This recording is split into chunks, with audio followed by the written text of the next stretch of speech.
Радостин Стойчев разби националният отбор по волейбол непосредствено преди Олимпиадата, преследвайки свои лични амбиции за власт и демонстрира псевдопатриотизъм.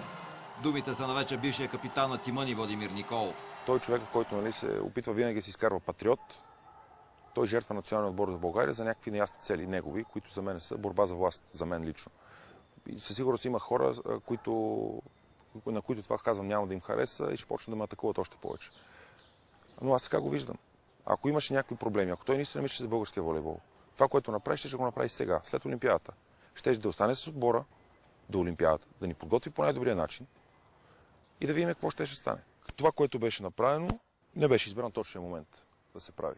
Имаше ли друг момент, в който ти да кажеш, да, прави сте, аз също мисля като вас, не на всяка цена и не всичко. Аз не мисля като тях. Защо трябва да го казвам? Аз не мисля като тях. Аз съм съгласен, че има неща, които трябва да се подобрят в федерация. Не съм съгласен, че в федерация всички са дяволи. Николов обяви, че понякога остава неразбран заради невъзможността му да комуникира с хората. Той обаче е убеден, че всичките му действия са били само и единствено за доброто на волейбола ни. В специално интервю за BTV Николов разказва за позволената бира по време на Олимпийските игри и за удоволствието да играе джаги с футболния отбор на Бразилия.